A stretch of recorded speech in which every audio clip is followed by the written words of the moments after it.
Bonjour, ici Jean-Philippe pour ciné-techno.com et aujourd'hui je vais vous parler de la saison 3 de la série Crashing sur format Blu-ray.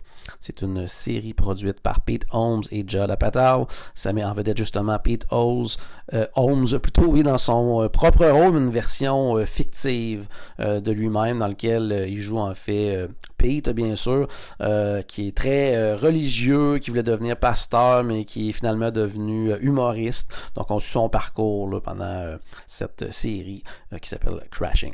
Ça met également en vedette Lauren Lapkus dans le rôle de Jessica, l'ancienne femme de Pete, Artie Lange dans son propre rôle, Dove Davidoff dans le rôle de Jason Weber, Jamie Lee dans le rôle de Ali et pour cette troisième saison, Madeline Wise dans le rôle de Kat. Comme dans les deux premières saisons, il y a également beaucoup d'invités jouant leur propre rôle dans cette troisième saison, entre autres les humoristes Jacoby Young-White, Ray Romano, Dave Attell, Seth Meyers, Colin Quinn, Emo Phillips, Amy Schumer et John Mulaney. C'est en fait distribué par Warner Bros. Et une production de HBO Originals. C'est en magasin depuis le 17 mars.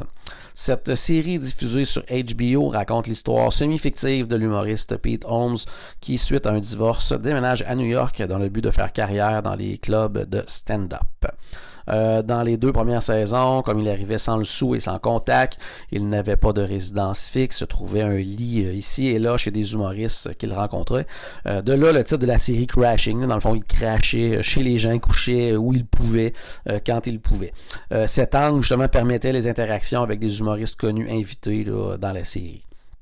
La saison 2 s'est terminée alors que Pete mettait fin de façon abrupte à sa relation avec Ali, une collègue humoriste, et partait en tournée en fait là, dans les collèges américains, son premier véritable contrat. Dans cette troisième saison, il revient justement de cette tournée, plus sûr de lui, plus confiant, oui, plus drôle. Il croit avoir maintenant tout ce qu'il faut pour percer enfin à New York et jouer dans les clubs où les plus grands jouent, dont le Cellar, un endroit où il rêve d'être un invité régulier. Malheureusement, malgré cette nouvelle expérience, ce bagage, cette plus grande confiance, la propriétaire de l'endroit croit toujours qu'il doit encore se démarquer des autres et présenter qui il est vraiment sur scène, ce qui décourage Pete au plus haut point. Alors qu'il croit que tout va mal pour lui, il fait la rencontre de Kat, une fille pour qui il aura le coup de foudre instantané et qui est vraiment à l'opposé de tout ce que Pete est, ce qui l'amènera à faire des choses qu'il n'aurait jamais fait et qui lui fera remettre beaucoup de choses en question. Au fil des 8 épisodes de cette saison, il acceptera de jouer dans un spectacle pour juifs alors qu'il est chrétien. Il découvre par contre à ce moment-là qu'il existe un espèce de réseau de spectacles pour humoristes religieux, entre guillemets, ce qui lui permettra de faire une tournée très payante pour lui, mais qui le ramène justement à ses racines religieuses, ce qui n'est pas nécessairement ce qu'il veut pour sa carrière. Sa relation avec Kat lui fera vivre des expériences face auxquelles il n'est pas à l'aise, par exemple une visite dans un sex shop ou être spectateur dans un comedy club, ce qui est quelque chose qui n'est pas nécessairement hyper apprécié par les autres humoristes. Il présente également Kat à ses parents, qui ne sera pas une situation évidente pour sa mère, qui est choquée par le comportement de cette dernière et la grande différence entre ce qu'elle souhaite comme conjointe pour son fils et ce que Kat représente. Pete aura aussi à renouer avec Ali, son ex, donc pour le travail, ce qui cause des frictions dans sa relation avec Kat, ce qui lui remet aussi remet en question aussi là, justement là, ces différentes relations. Pour clore cette saison, Pete se retrouve de façon inusitée à faire la première partie de l'humoriste John Mulaney.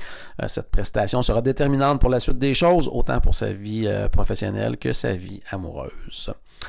J'avais adoré les deux premières saisons de Crashing et j'avais très hâte de voir cette troisième et malheureusement dernière saison de cette série.